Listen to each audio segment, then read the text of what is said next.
Hello and welcome you all my dear viewers. आज बहुत ही समय के बाद जेकेएसएसबी ने एक रिक्रूटमेंट निकाली है जिसका आपको बहुत ही बेसब्री से इंतज़ार था और आज ये आपका इंतज़ार ख़त्म हो चुका है।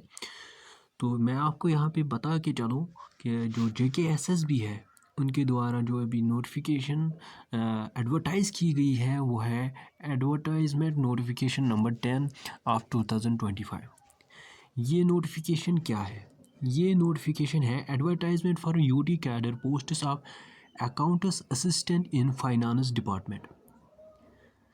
Accounts assistant in finance department इसके लिए पोस्ट्स निकाली गई है।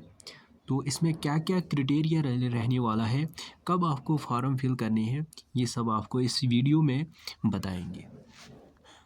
So let's move forward. यहाँ पे अगर आप देखोगे तो यहाँ पर नंबर ऑफ़ वैकेंसीज़ 600 रखी गई है। Total in finance department number of vacancies are 600 in total. Next is submission of online applications. कब से आप अपने फॉर्म फिलअप कर सकते हो, उसको डेट दिया गया है 8 ऑफ दिसंबर 2025 एंड इसका जो लास्ट डेट है वो है 6 of January. 6th January is the last date for filling these form. Next, what we have is age limit. Age limit यहाँ पर क्या रहने वाला है, जो ओपन मेरिट है उनके लिए एज 40 ईयर्स रखी गई है।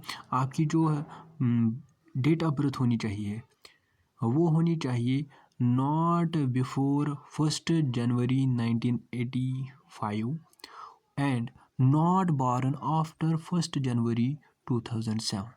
ना तो आप 1985 से पहले होने चाहिए ना 2007 के बाद। In short, I would say you that if you fall in open merit, your age should be 40 years. For SC, the age is 43 years, ST1 43 years, ST2 43 years, and RBA 43 years. Then we have EVS, that is 43 years, OBC 43 years, physically challenged person 42 years. तो ये था हमारे पास age का criteria. Then we have application fee. Application fees is 600 rupees, ठीक है, 600 rupees in case of candidates belonging to SC, ST1, ST2, EWS and PWBD person with basic disability category. The fee payable shall be 500। जो ये दी गई है यहाँ पर categories, इनके लिए 500 है और ओपन मेरिट के लिए हमारे पास 600 यहाँ पर फीस रहने वाला है। उसके बाद स्कीम ऑफ एग्जामिनेशन यहाँ पर मेंशन किया गया है। आपका जो एग्जामिनेशन है वो ऑब्जेक्टिव टाइप रहने वाला है, ठीक है, जिसमें MCQs होगी। आपका वहाँ पे जो स्कोर होगा उसकी बेसिस पे आपकी सिलेक्शन एट द एंड होगी और 1/4 यहाँ पर नेगेटिव मार्किंग भी होगी।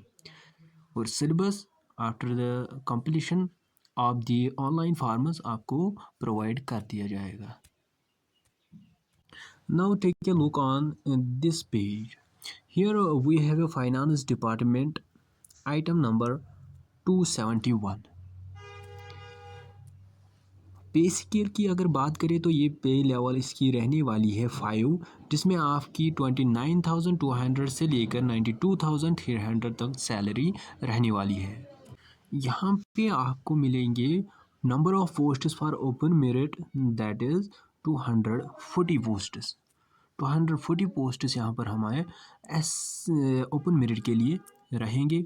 SC की बात करें तो वहाँ उनके लिए 48, ST1 60 posts, ST2 here we have 60 posts, OBC we have 48 posts, ALC IB इसके लिए रहेंगे यहाँ पर हमारे 24 posts and then we have RBA 60 posts, EWS economically weaker section 60 posts and in total we have 600 posts। Then qualification क्या है इसके लिए, आपके लिए जो क्वालिफ़िकेशन रखी गई वो है ग्रेजुएशन किसी भी स्ट्रीम में होगी तो आप इसके लिए एलिजिबल होंगे। और उसके साथ साथ आपके मार्क्स ओपन मेरिट वालों के लिए 55% और जो अदर कैटेगरीज है उनके लिए हमारे पास यहाँ पर 45% मार्क्स ग्रेजुएशन में होनी चाहिए। Then we have a criteria for selection on the basis of written examination होगा। आप जो OMR पे स्कोर करोगे वहीं पे आपका जो है सिलेक्शन हो जाएगा, जहाँ पर आप जो ज़्यादा मार्क्स अटेम्प्ट करेगा, जिसके ज़्यादा स्कोर होगा, उनको एट द एंड सेलेक्ट कर दिया जाएगा on the basis of written examination only. उसके बाद कोई चीज़ नहीं है, सिर्फ आपको एग्ज़ाम क्वालिफाई करना है तो आपकी सिलेक्शन उसी के ऊपर हो जाएगी।